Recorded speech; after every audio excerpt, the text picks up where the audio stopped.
نحمده ونستعينه ونستغفره ونعوذ بالله من شرور أنفسنا ومن سيئات أعمالنا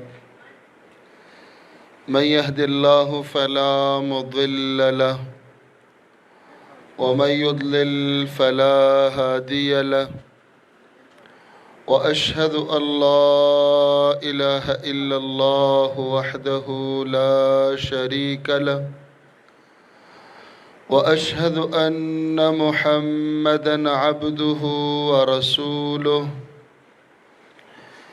أما بعد فأعوذ بالله السميع العليم من الشيطان الرجيم من همزه ونفخه ونفسه لقد كان لكم في رسول الله أسوة حسنة لمن كان يرجو الله واليوم الآخر وذكر الله كثيرا. عزتمندو زمانه مخکې مولانا صاحب محترم یو څو خبرې د واده او د نکاح په حق لا زموږ استادو مخې ته پیش کړي. عزتمندو واده نکاح د خوشحالي د په اسلام کې مستقل عبادت ده. زموږ استادو د خلکو په دې کې رسمونه گمراهي بيدیني ورواچولې نو د چا ذهن هم دا نه مني چې واده عبادت ده. نبی کریم صلی الله علیه و آله وسلم فرمای په اسلام کې بے واده پاتې کېدل بنوي. خامخا به مسلمان نارینه که زنانه نکاح بکوي تر هغې به د مسلمان که نارینه دی که زنانه ده ایمان به مکمل نشي چې واده یې نه کړی. په دې باندې نکاح سره ایمان مکمل شي. وَأَنْكِحُ الْأَيَامَ الله فرمایلی دی قرآن کریم کی چې تاسو کې څوک بے وادی دوی له ودونه وکئ. یو درې کسان صحابه کرام د نبی کریم صلی الله علیه وسلم کور ته راغلل. نبی کریم صلی الله علیه و آله وسلم په کور کې نو د دریو صحابه د نبی علیہ الصلوۃ والسلام د عبادت تپوسو کو چې د کور کې څنګه عبادت کوي. د نبی علیہ السلام بیبیان ورته ویلې چې داسې عبادت کوي داسې کوي د شپې دا طریقه باندې مونږ کوي د ورځې داسې کوي. نو د دریو صحابه د خپل عمل لګ وګاڼه وی ویلي اين نحن من رسول الله.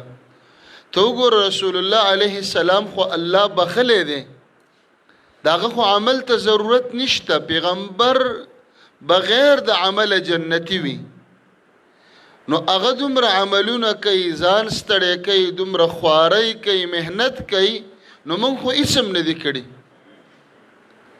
نو یو کس پکې ویلې چې اما انا فاصوم الدهر ولا افطر. ماسختن تر سحر بنده ولاړ ما واده بنکو. درې خبرې وشو. کله چې نبی کریم صلی الله علیه وسلم کور ته راغی بیبیان ورته ویل چې د درې صحابه او د خبرې وکړي. رسول الله علیه السلام او فرمایل اما انا زما طریقه وی واوري ز اصلي د شپې منظم کوم او خوبم کوم. دا خوبم عبادتي چې مسلمان ته خوب ونه کې د ورځې د فرض منځونه به بیا څنګه کې د سحر جمع بدن لاړ شي. او زه روجیم نسم او روجی کله ماتوم هفته کې 2-3 ورځې روجه 2-3 ورځې بوزایم. او زه اتزوج النساء زه د زنانو سره نکاحونه کوم. یو نکاح نه رسول الله علیه السلام 14 نکاحونه وکړ. 11 ودونه وکړل چې وفات کېده 9 بیبیانې ژوندۍ وي. فمن رغب عن سنتي اوس وګوره دلته رسول الله علیه السلام فرمایي څوک چې زما د سنتو نه مخ اړه یو واده نه کوي نکاح نه کوي ولی وایي زه به عبادت کوم. ګوره د چا چې واده نه عبادت ته ډېر روزګاري فارغ د بچو غم نشته د وړو غم نشته د غوړو غم نشته د پټي د دکان غم پې نه او څوک چې واده وکړي خو مصروفه شي ژوند عبادتونو ته نه وزګارېږي. خو اسلام موږ ته داسې وایي عبادت لږ وکړه خو واده وکړه. دا واده او نکاح د ځان له عبادت ته مستقل لکه څنګه چې موږ باندې زامن حق لري په موږ نونه زمونږ لوریانې په موږ حق لري چې هغوی ته ښه رشته پیدا کړو. زمونږ او ستاسو ظلم دا دی ظلم په کورونو کې د زوی دپاره 50 کوره ګورو دې کور کره ورځو هغه بلم ګورو بلم ګورو ښایسته ګورو ښه خلک ګورو ښه جینۍ ګورو د زوی دپاره څومره ګرځو او د لور دپاره موږ نه ګرځو که چرسي راغی که پوډري راغی که بدعمله راغی که بلمازه راغی موږ لور ورکړې ده. قرآن کریم فرمای ولا تنکحوا المشرکین لور خور به غلط سړی له مشرک قبر پرست بت پرست له نه ورکې لور دې په کور ناستی ولا عبد مؤمن خیر من مشرک ستا لور ته دې یو غلام پیدا شي یو مریی دې پیدا شي دا ولا ښه دی خو مشرک سړی نه. تاسو وګورئ صحابه کرام به ګرځېدل د لور د پاره به بل ته وینا کوله چې زما لور وکړه اوس موږ په دې شرمېږو. زموږ معاشره دا بد ګڼي څوک چې چاته ووایي چې زما لور وکړه نو دته ځان بد ښکاري او د هغه بل سړي په ذهن کې راځي چې دې لور کې به څه چل وي. د عمر رضی الله عنه لور کونډه شوه لور حفصه رضی الله عنها پلار به کوي داسې د لور دپاره به ښځې ګوري یوازې زوی دا ستا بچی نه دی لور هم ستا بچی ده د زوی دپاره څومره کورونه دې وکتل د زوی دپاره څومره محنت کې د لور دپاره به هم کې نو چې لورې کونډه شوه اول عثمان رضی الله عنه ته ویل په خپله یې ورته ویلې چې زما دا لور کونډه شوې ده ته واده ورسره نه کې پلار به د لور دپاره په خپله وینا کوي موږ ناست یو چې زما دا لور پیغله شوې ده جرګه چې راشي هغه واپس کړو هلکه بله جرګه راوله پلانکې ملک صاحب حاجي صاحب مولوي صاحب خان صاحب دا به پکې 50 جرګې زموږ په لور باندې وشي دا موږ زیاتې کوو. دا رسم دی دا رواج دی چې یو سړی دې خوښ شه په خپله ورته ووایه. نو عمر رضی الله عنه لور ورکوي د لور وینا عثمان ته په خپله کوي. عثمان رضی الله عنه ورته جواب کې وایي چې په دې ورځو کې زما نکاح ته اراده نشته. نو چې د ده نه وزګار شه لاجوابه شه نو ابوبکر ته ویل چې زما لور کونډه شوې ده ته ورسره نکاح وکړه. د عمر رضی الله عنه او ابوبکر دا چې جنتیان شو دا صفات پکې وو د یوې لور دپاره 2 کسانو ته ویل چې لور مې کونډه شوې ده ته ورسره نکاح وکړه. ابوبکر چوپ پاتې شه نه یې ورته وویل چې ښه او نه یې ورته وویل چې نه. په دې کې څه ورځې تېرې شو محمد رسول الله علیه السلام جرګه راولېږله چې د حفصې سره زه نکاح کوم. عمر رضی الله عنه خپل لور د الله نبی ته ورکړه. داسې خوش قسمته انسان چې د چا لور د نبی په کور کې راشي او د پیغمبر سخر جوړ شي او نبی د زوم جوړ شي. څو ورځې پس عمر رضی الله عنه او ابوبکر ملاو شو. نو ابوبکر ورته وی عمر ته به زمانه خفه شوی تا ما ته لور پیش کړې وه چې زما لور سره نکاح وکړه او زه چوپ پاتې شوم تاله مې د او د نه جواب در نه که وی او خفه شوی خو وای واوره ما جواب ولې نه درکو. په یو مجلس کې نبی علیہ الصلوۃ والسلام ستا د لور یاد کړه، یعنی د نبی علیہ السلام اراده و چې نکاح وسره وکړي. نو زما په زړه کې وکه نبی علیہ السلام پریدي او نکاح ور سره نه کوي، زه به سره نکاح کوم. خو تا ته مې په هغه وخت کې ځکه نه ویل چې دا د پیغمبر علیہ السلام راز و راز ما ته ویل او ما تا ته نه ښکاره کو دا راز. که نبی علیہ السلام نه پاتې وې ما به سره نکاح کړی وې. نو مقصد مې دلته دا دی ورونو، زمونږ د ټولو نوڼه شته دی. الله رب العالمین د انسانانو هم داسې پیدا کوي. زما لور ستا لور دا د یو بل کور ته ځي راځي، هغه کور زما په لور آباد شي، د هغه لور د زما کور پې آباد شي. دا د الله ترتیب داسې دی. خو د دې لور د پاره به ګرځو، د لور حق دی په منګه. تاسو وګورئ د زامنو په ودونو کې خلک سکس نه کوي زوی د پاره، د لور د پاره هغه عمره تکلیف نه وباسي. دا لور هم په انسان باندې حق لري. انصارو کې یو عادت چې کله به په انصارو کې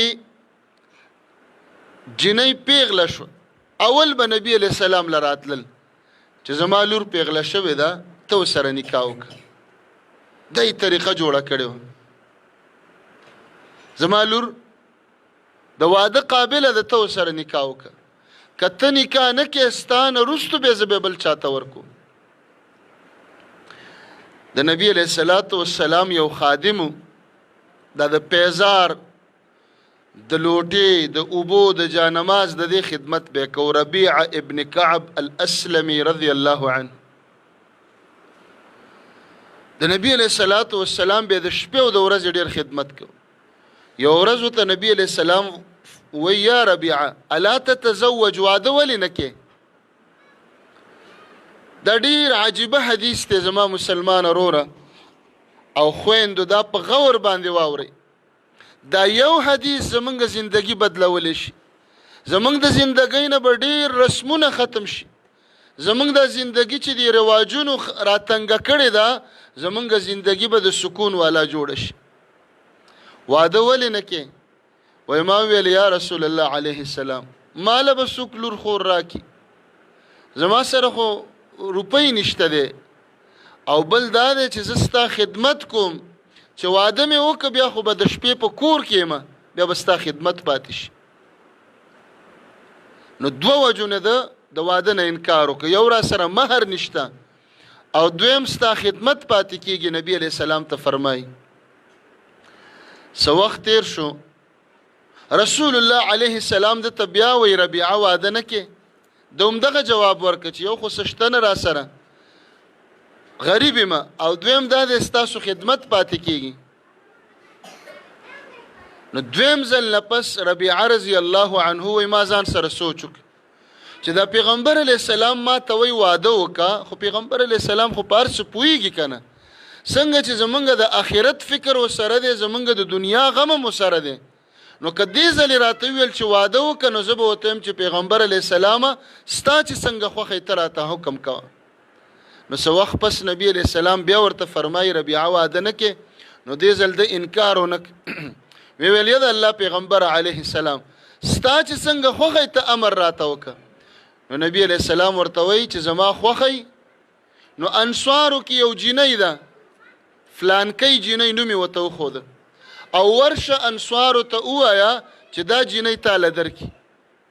ربیعه یوازې روان شه، په جرګه کې ورسره 20 او 30 او 50 کسان نه وو، زلمی روان دی، زلمی په خپله. انصارو ته چې ورسېده وایي زه رسول الله علیه السلام را لېږلی یم او ستاسو د فلانکي نوم والا جینۍ به ماله راکوئ. نو انصار ورته دا ونه ویل چې ښه ته یوازې راغلی او 100 کسه راولو 100 راولو، یو کال به جرګې کې و. زمونږ خلک څه کوي؟ ستاسو د دې علاقو نه خو نه یو خبر، زمونږ د دې ښاري علاقو یو جینۍ باندې چې جرګه کوي نو 100 کسان به ځان سره بوځي او شافرې به یې ډکې کړي، فروټ او خواږه او مټیان او کال به دا جرګې وکړي، ځي او راځي به. نو کال پس به بیا د جنۍ پلار جواب ورکی چیرې بس زمونږ په مشوره رانغله نو خو په اوله ورځ به دې ورته ویلي که نه یو کال دې وکړو. دې رواجونو دې رسمونو زمونږ دا ژوند راتنګ زمونږ د زندګي را لنډه کړله زمونږ د زندګۍ نه هغه خوند او مزه او سکون واغست. څومره اسانه خبره ده صحابي لاړو خلکو ته یې ویلې دا لور مال راکړئ هغوی ورته وایي مرحبا برسول الله وبرسول رسول الله د الله رسول ته مرحبا او په خیر رالی وایو او ته د پیغمبر یو استازی تم په خیر رالی. نو هغه خلک ورته وایي واوره د الله د پیغمبر را لېږلی شوی کس به نامراده نه ځي چې کومه جنۍ تا یاده کړې ده د جنۍ پلار او کورنۍ راولګېدله فورا یې وله ورکړه په دغه مجلس کې چې موږ درکړې ده. قصې پکې نه وي مشورې پکې نه وي تلل راتلل پکې نه و. سړی چې د خوښ شه موږ به لور ورکوو. رسول الله علیه السلام فرمای اذا اتاکم من ترضون دینه وخلقه یو سړی د تراغه لور خور بچاله ورکو سړی کې دوه کارونه وګوره دوه یو دین وګوره دین څه ته وایي مونځ او دس کوي حلال او حرامو کې فرق کوي د روژې پابند دی دیندار دی چهره لباس چرسی پوډری نه دی جوارګر نه دی بدعمل نه دی غل نه دی ډاکو نه دی دیندار دی. دویم وخلقه اخلاق به ګوري یو سړی به دیندار ګوري اخلاق بدی کله نه کله ښه سړی به منځګزاره به خو کنځلې به کوي. بعضې خلک داسې ښه سړی جانماز باندې هر ټیم ناستي خو ژبې سختې خلک رټي او سختې خبرې او پیغورونه دا د الله د پیغمبر نه خوښ داسې خلک وایي چې کله تاسو ته داسې کس راغی چې دین او اخلاق خو ښه سړی و فزوجوه لور وله ورکئ داسې سړي له به لور ورکو. نو ربیعه رضی الله عنه ته انصارو لور ورکړه دی را روان شه چې راغی خپو رسول الله علیه السلام ورته فرمایي ربیعه ولې خفی وی د الله پیغمبر علیه السلام داسې ښه خلک خو ما نه ولیدلي زه لاړم په یو وینا یې راله لور راکړه نه رانه ګواهانو غوښتل نه را سره نورې خبرې وکړې ستا نوم مې واخیسته او هغوی لور راکړه. نو خفه په دې چې زه به دا واده په څه باندې کوم مهر را سره نشته مهر. رسول الله علیه السلام انصار را جمع کړه چې یا انصارو راغونډ شئ او دې ربیعه ته چانده وکئ. ګورئ زمونږ او ستاسو په دې علاقو کې مالداره خلک دي په علاقه کې یو یتیم دی یو کونډه زنانه ده د هغې لور ودیږي د یتیم واده دی د یو غریب واده دی موږ به ټول راجمع کیږو د ده په واده کې به پیسې راغونډو دله به ورکو چې په دې واده برابر کړي. زمونږ په دې ښاري علاقو کې په یو واده په شادي حال کې لکاو روپۍ ولګي او دومره ډیر د اسراف خوراکونه چې هغه کم خوراک د خلکو د لاس نه پاتې کیږي په هغې باندې 2 کلي خلک غریبانان مړېږي. نو په دغه کلي کې یتیم شته بې واده ناست دی کونډه شته دی لورې نه ده واده شوې غریبه ده. نبی علیه الصلاة والسلام صحابو ته وایي د سره تعاون وکئ مسلمان به د یو بل سره مرسته کوي. ته غریبی زه به تا سره ودرېږم زه غریب یم بېوسه به ته به ما سره لاس واړې. خلکو سره راجمع کړه نو د کجوري د اډوکي په څومره چې وزن دی دومره سره راجمع شو. دا یې وله ورکړل چې دا د سخرګنۍ کره یوسه او دا ستا مهر شه. د زلمي دا سره واغستل سخرګنۍ له یوړه نو هغوی ورته دا ونه ویل چې دا څومره لږ دی وایي کثیر طیب دا څومره ډیر دی او مزیدار دی راوړل. اوس چې زوم څه کوي نو سخر او خواخې ورته وي نه موږ بیالو په خپله خوښه بیالو. ته زموږ په دې علاقو کې ډېر زیات رواجونه دي.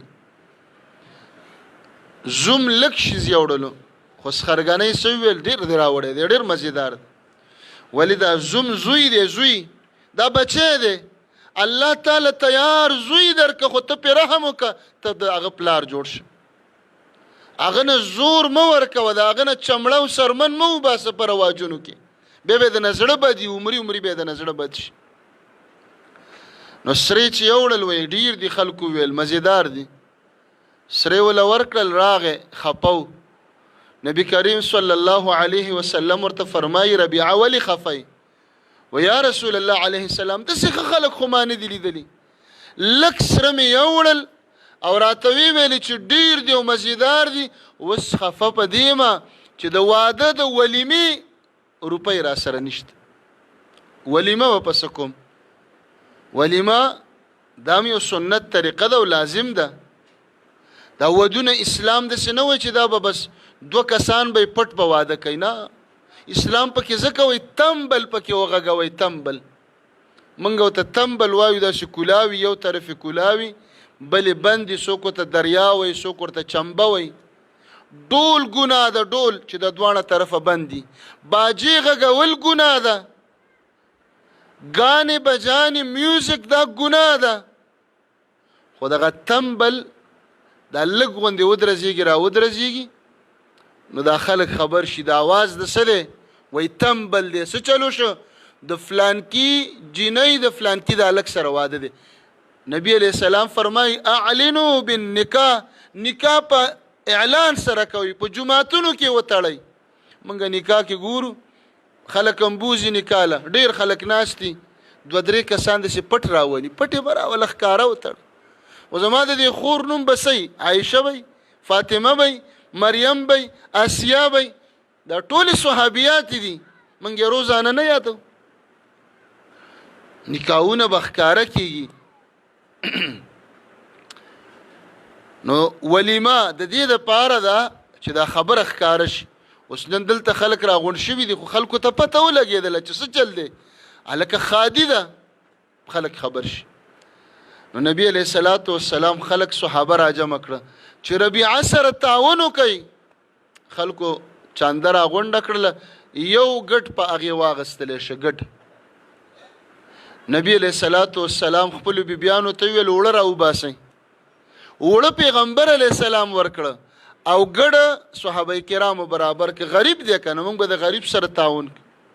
زما او ستا په ګاونډ کې په خپلوانو کې په علاقه کې به یتیمي غریب به بېوسه به مقروض قرضونه به پې ته به تعاون وکړې دا به وکړي زه به وکړم دې نه به د هغه به ګزاره روانه شي. ګوره چې پیغمبر علیه السلام په شانتي رحیم انسان و نو د ربیعه په شانتي د غریب سړي واده نه پاتې کېږي. جنۍ موله پیدا کړه مهر موله پیدا کړه اوس ولیمه او د ولیمې ګډم پیدا شو. ګډې روان که ویل ته سخرګانۍ کړه بوزه چې هغوی دله برابر کړي. هلته هغوی پوخ که خلک راله روټۍ وخوړله لاړ.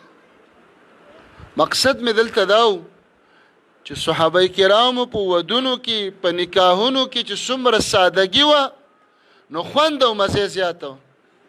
که دا موږ او تاسو د دې سپین ږیرو نه تپوس وکئ د دوی ودونه چې شوي دي یا د دوی نه لږ مخکې ودونه په سادګۍ کې خو مزې څومره زیاته وه. موږ ته یاد دي په کلي کې د کلي په هغه بر سر کې به واده و د کلي د دې سر خلک به ورته خوشحاله و پردي واده ته به خلک خوشحاله.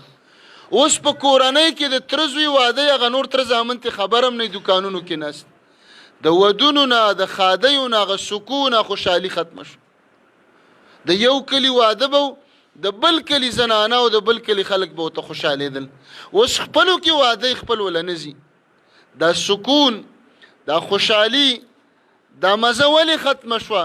د دې وجه دا ده چې موږ پکې رواجونه راننیستل هغه برکت ختم شو. د ودونو هغه نور ختم شو رڼا ترې ختمه شو. زمونږ په ودونو کې څومره رواجونه چې راننوتلي دي د دې سره برکات ختم شو. کم زیته چې رواج راځي بدعت راځي رسم راځي سنت طریقه به د الته نه کډه وړي زمونږ په دې بعضې علاقو کې هغه طرفونو ته نکریزې خلک وړي دلته نه خو نه خبر او په دې نکریزو کې چې څومره منکرات هلته ورته د مهندي پروګرام وي مهندي د جنۍ د کور جنکۍ راغونډې شي پیغلې جنکۍ ځوانانې او دا سلوخي په لاسونو کې نیولې په هغې کې شمې بلې کړي نکریزې ورسره په لارو کې ښکاره مخونه رواني ډولونه ورسره باجې ورسره موبایل یې لګولي نو دا پیغلې جنکۍ به اوس زلمي له نکریزې لګوي زلمي له داسې کرسۍ برابره کړي زلمی ناست دې طرف ته مرګري ناست دې طرف ته مرګري ناست دا پیغلې جنکۍ رالګي او د پردي هلک د زلمي لاس رانیسي او ګوته وله رانیسي چې تا له ګوته سره کوو لاس دله سور کوو او هغه به 500 روپۍ ورکوي زموږ نه دا حیا چرته لاړه دا غیرت چرته لاړه دا پښتو چرته لاړه دا دین چرته لاړه چې د بل کور پیغلې جنکۍ رالی او د دې کور زلمی الکانو له لاسونه سره کړل دا څومره غلط رواج دی په دې واده کې به برکت بیا د کم ځای نه راځي چې داسې رواجونه پکې وشي په داسې ودونو کې خیر نه خیر بیا د الک د کور د زلمی د کور جنکۍ روان شي نو هلته چې کومه ناوې د جنۍ د هغې رونو له نکریزې لګوي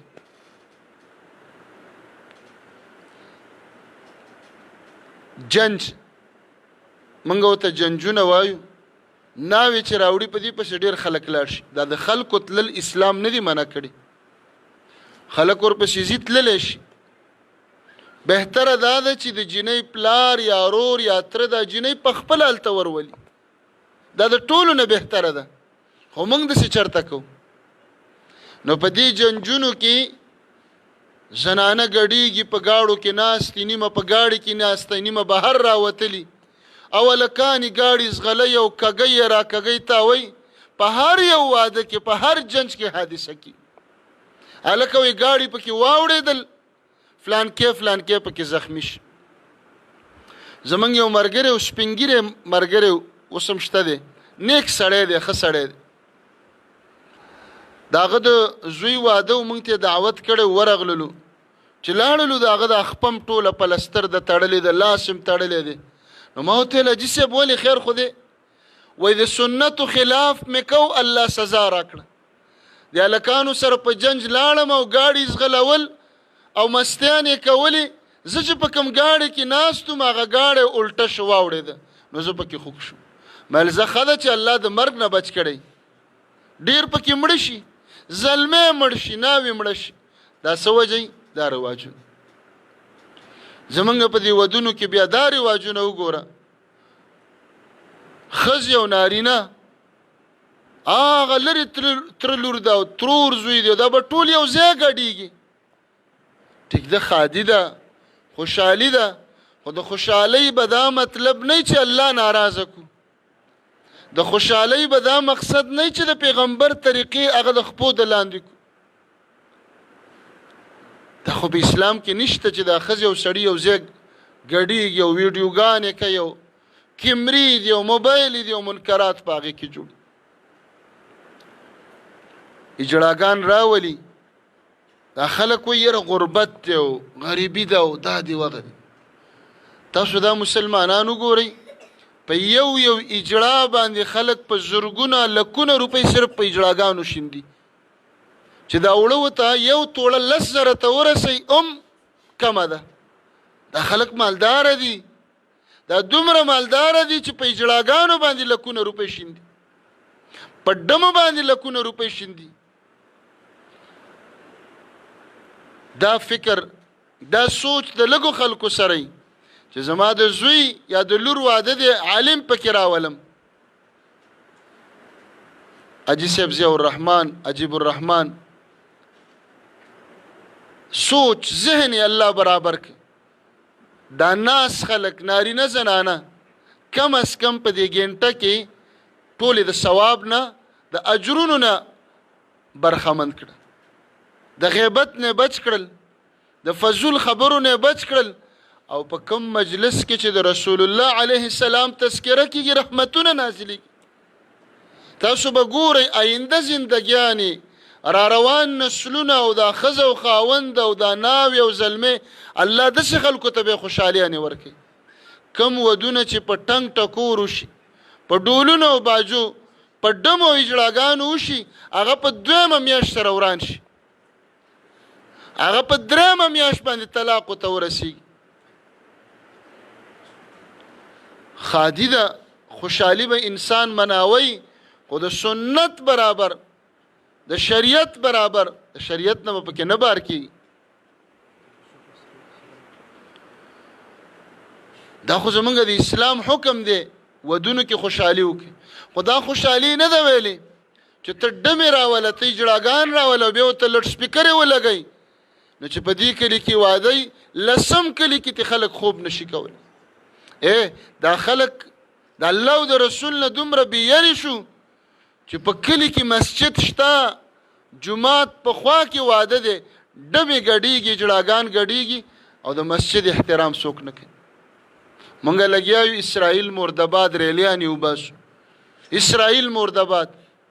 یا لکه مسلمانه ته د دې مسجد څومره توهین کې، په علاقه کې عالم شته، مولوي صاحب شته دی، او ته دا ټنګ ټکور او ګانې بجانې د علماو دې څومره توهین وکړه.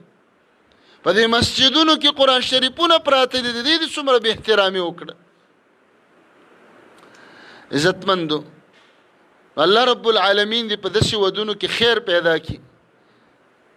مونږ ټول د دې پړاو نه تېرېږو، د زوی به م واده راځي، د لور به م راځي، چې مخکې نه فکر وکړو چې زما د زوی او د لور په واده کې خلکو ته زه ثواب ورکم که ګناه ورکم. روټۍ خو به تا اسم تیاره کړي، خرچه به دې م شوي، ځان به دې تنګ لنډ کړی، او پیسې به دې برابرې کړي، مسلمانان به راوغواړي. خو داسې روټۍ ورکه چې دوی رواني او په دې روټۍ خوړلو نه هغوی وروستو مونځ کوي او تا ته اجر میلاو شي.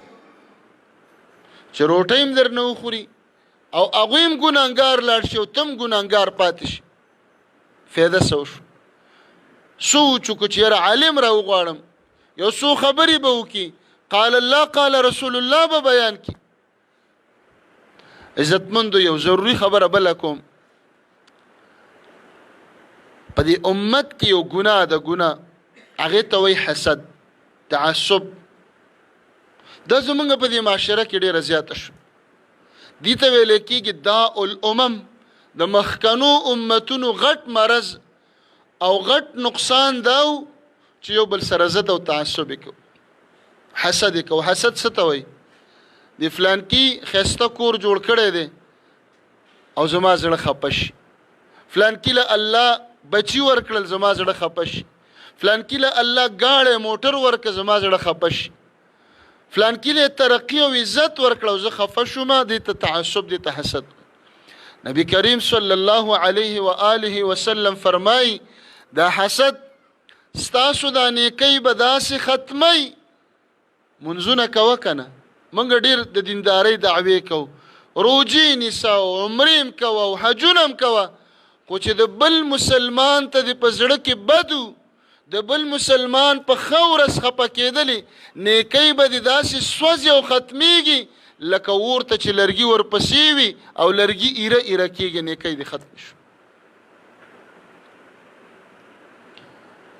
نبی کریم صلی الله علیه وسلم په مسجد کې ناستو، صحابه کرام ورسره ويدخل عليكم الآن رجل من اهل الجنه. اوس یو سړی را روان دی، جنتی سړی دی، رانه نوځي.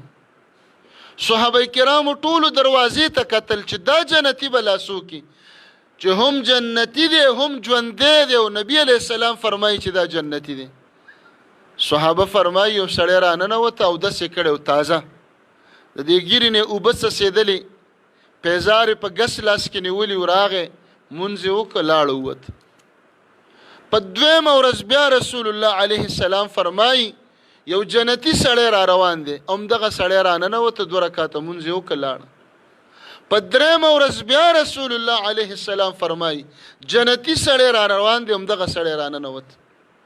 عبد الله ابن عمرو ابن العاص وای دا سړی چې کله اوته زه ورپسې شوم وای ما ورته ویل چې ما د پلار سره په کور کې لږ شر کړی دی لانجه او زه به کور ته 3 ورځې نه ځم یو 3 ورځې به زه تا کړی شپه به راله راکړي هغه ویل راځه 3 ورځې مې د هغه کره دې دپاره تېرولي چې د الله پیغمبر علیه السلام فرمایي دا جنتي دی دی به څه عمل کوي زه د عمل ګورم چې زه هغه شان عمل شروع کړم وایي 3 شپې چې ما تېرې کړلې د شپې تهجد زما نه لږو زما عمره لا نه و اعمال هم لږو ډېر عملونه نه کول نو 3 ورځې پس ما ورته وویلې چې ما د پلار سره شر نه دی کړی خو ستا په باره کې رسول الله علیه السلام 3 ورځې فرمایلي چې جنتي دی نو زه راتلم ما ویل چې ته کوم عمل کې چې هغه عمل زم شروع کړم او زم جنتي شم خو چې ته مې ولیدلې عملونه دې زما نه لږ دي او کم دي وایي هغه راته وویل عمل خو دغه و چې دا تا ولیده خو چې روانېدلم ما کې یو بل کار دی وایي واوره هغه دا دی چې زه د مسلمان سره تعصب زد حسد نه کوم که مسلمان مالدار شي زه ورته دعا کوم الله نور یې مالداره که مسلمان عزتمند شي زه دعا کوم الله نور یې عزتمند که وایي ما ورته وویلې چې دې صفت ته جنتي کړی او دا صفت په موږ کې نشته زمونږ خو چې بل مالداره شي زمونږ زړه چوي په موږ څه چل کېږي دا منګه ورته بوزي ورته مؤمن کې به حسد نه تعصب به نه خپلولي به پالي تګ راتګ به کوي په معمولي خبرو خپلولیانې پرېنهدو زمونږ خپلولیانې په څه خرابېږي هغه فلانکي ما ته د کاوي وینا ونه کړه او زه ورکره لاړم بالښې راته کېنښوده او کټې راته سم نه که او د لور وادي و ما ته یې څه ونه ویلې دا ډېرې وړې خبرې دي جنتي خلک هغه دي چې زړونه صفا دي الا من اتى الله بقلب سلیم روغ زړه باندې به الله ته ورځي قلب سلیم څه ته وایي پس زړه کې به د یو مسلمان سره حسد نه صحابه کرام چې به د شپې اوده کېدل ویلې به الله د مرګ پته نه لګي سحر به راپاسم که به مړ یم خو الله چې څومره مسلمانان دي او ما سره بد کړي دي بده خبره کړې ده چې اوده کېدل به وبه ویلې ما ټول بخلي دي راځئ چې دا خلک وبخو که موږ مخلوق وبخو چا را سره ظلم کړی دی چا را سره بد کړي دي او وی بخو نو هغه رحمان او رحیم رب به موږ معاف کړي الله به موږ ته د مغفرت دروازې کولاوي کړي نو عزتمندو زه اجي صاحب ضیاء الرحمن او د دوی کورنۍ ته د دې خادۍ مبارکي ورکوم الله دې دا خادي د دوی لپاره مبارکه کړي الله دې بختوره جوړه کړي الله دې د دوی د خوشحالۍ سبب وګرځي الله دې د دوی په منځ کې مینه محبت الفت پیدا کړي او د دوی شکریا ادا کوو چې داسې یو دیني پروګرام یې جوړ کړی اگر چې موږ لیټ راورسېدلو تاسو ته تکلیف هم میلاو شه الله دې تاسو له اجر درکړي خو د خیر مجلسو موږ له هم پکې د شرکت مقرره کړه الله دې دوی نه راضي شي الله دې موږ او تاسو ته عمل توفیق راکړي یا رب العالمین یا حی یا قیوم یا ذا الجلال والاکرام اللهم زدنا ولا تنقصنا وعافنا ولا تحرمنا وانصرنا ولا تنصر علينا وأكرمنا ولا تهنا وآثرنا ولا تؤثر علينا وامكر لنا ولا تمكر علينا واهدنا واجعلنا هداة مهتدين الله رب العالمین زمونږ دا ناس ته دا راتلل د حاضري الله موږ نه په خپل دربار کې قبول او منظور کا الله رب العالمین دا ناس ته دا اوریدل دا یو څو خبرې الله زمونږ د ګناهونو کفاره جوړه کا الله رب العالمین په دې علاقه په دې محله باندې رحمتونه نازل کا الله دلته چې کمی دشمنی دي کمی طرفګنۍ دي کم بغضونه عداوتونه حسدونه تعصبونه دي الله پر ورولۍ مینه محبت باندې بدل کا الله رب العالمین زمونږ په کورونو کې خیر او برکتونه عافیتونه نازل کا الله رب العالمین د دوی په دې نکاح کې په دې واده کې الله رب العالمین برکتونه نازل کا الله خزي او خاوند ته الله ټول کورونو ته د خوشحالۍ او ژوند نصیب کا الله رب العالمین زمونږ د کورونو نه پریشانی غمونه فکرونه الله رب العالمین ټینشنونه زمونږ د کورونو نه ختم کا الله زمونږ په کورونو کې د ایمان خوشحالي پیدا کا الله رب العالمین د امت مسلمه زنانا خويند میندې الله پردې نصیب کا الله حیاي نصیب کا الله مونږ په جنت الفردوس کې یوځای کا الله مونږ د اور او د عذاب قبر نه بچ کا اللهم ربنا آتنا في الدنيا حسنه وفي الآخرة حسنه وقنا عذاب النار جزاكم الله خير